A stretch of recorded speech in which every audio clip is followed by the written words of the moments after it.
Baba. Mtoto mtamu kama marehemu mamako. Sasa ndo nipige?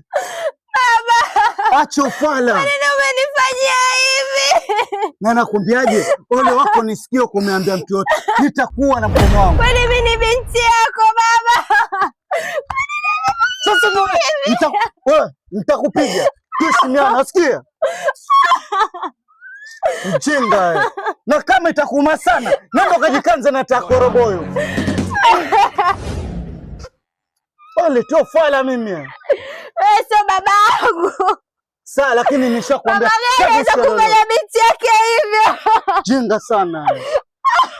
Hata wahenga wenyewe walisema ukipenda boga penda na ua lake. Mimi kula ua langu na makosa. Wewe maumivu moyo wangu unayajua, ya Rabbana, yaliyofichikana unatambua, na tena sana. A few moments later. Wananitafutie jina langu Losani, majina kamili naitwa Salim Mwinyi, nimeshaoa na watoto na watoto 5. Mbona nasikia kelele wapi?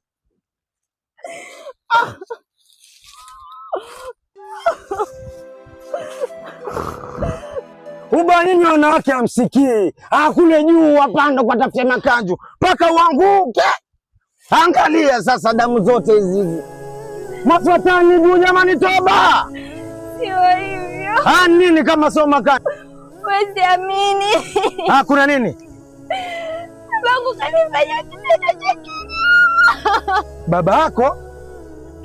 Amefanya nini? Nililia kimwili. Dada Hamadi.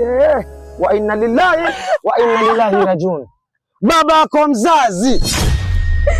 Si dunia jamani imeisha hii. Ndiye kakufanya hivi? Sinatamani tena mimi nife. Nataka nikusaidie. Kwani waishi wapi dadangu?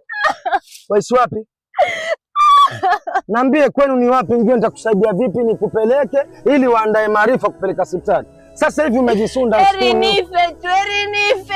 Sikiza dadangu, mwanzo ngoja tafadhali. Dada. Wazazi wengine asalala.